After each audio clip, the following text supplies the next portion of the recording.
Hello everybody, I'm back with another tutorial request. This one is for those of you that have a trigger point located between your spine and your shoulder blade.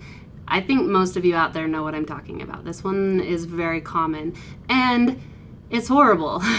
It sends pain all the way up to your neck a lot of times, sometimes on the top of your shoulder, but it just makes life miserable and all you want to do is dig it out with a spoon.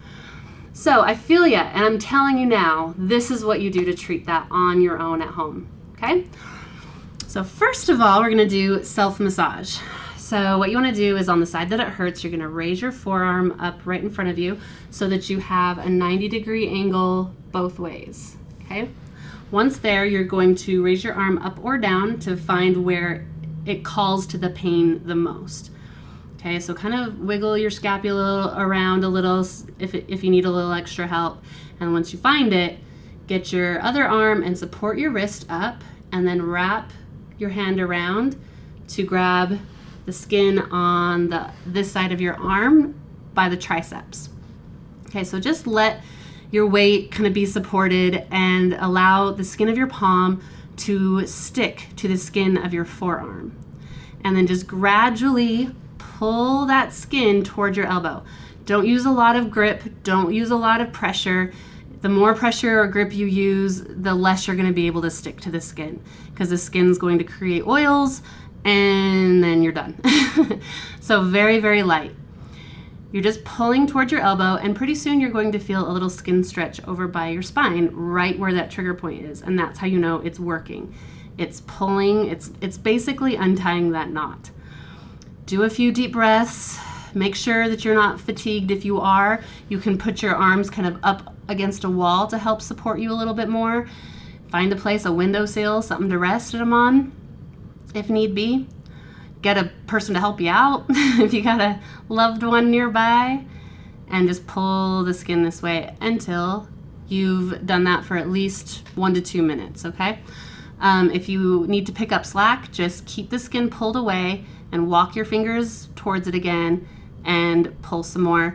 And then when you're done, just make sure you don't drop the skin. You let it gradually go back into place, okay? Once you've accomplished that, give it a good shoulder roll and feel how amazing that feels. And then go into the resistance stretching. So the resistance stretching is going to strengthen and stretch the area simultaneously. So the rules are no pain, or all gain, no pain, and always move and always resist, okay? So your arm is gonna be up at a Y, and then your fingertips are going to rest on your forearm right there, and you're gonna gently press your fingertips into your forearm gently into your fingertips, reach up out of your waist, and then drop your shoulders. And then maybe reach up out of your waist one more time, and then let your fingers weigh your arm down, kind of like a tree branch a little bit, because the tree really wants to pop back up. But the fingers are going to try to press it down as the tree wins. And then your hand wins and the tree tries to go back up. So you're holding a resistance. If you were to slip, you'd go like this, okay? But don't do that.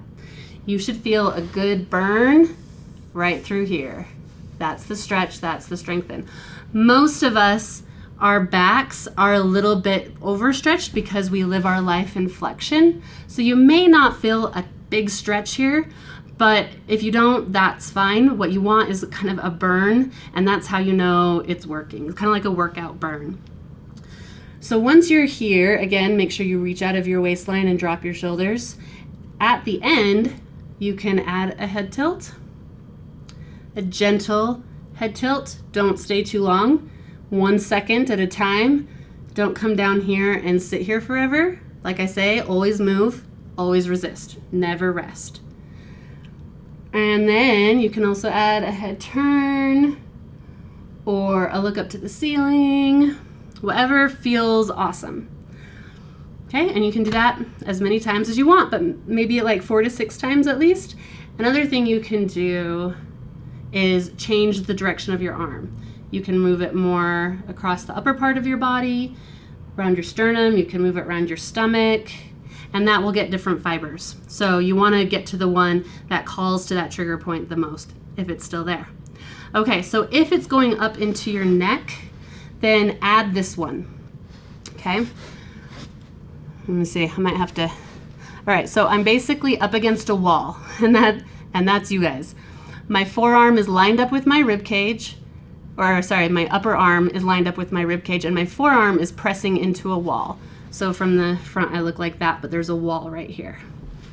All right, so gentle press, kind of like you're holding a cloud in place. If you were to press too hard, your arm's gonna go right through the cloud.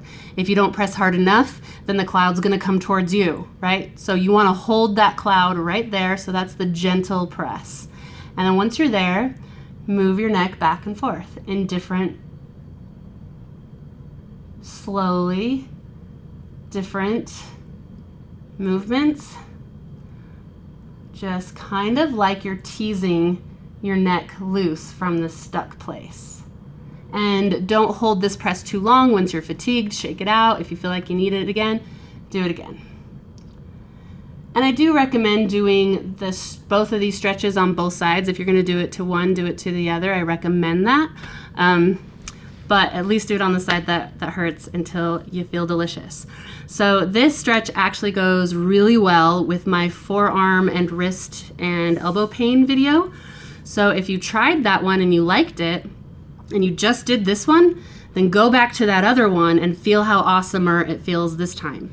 If you tried that one and you didn't like it, do this one if you haven't already, and then try that one and see if it feels better, okay? Message me with any questions. Thanks for watching.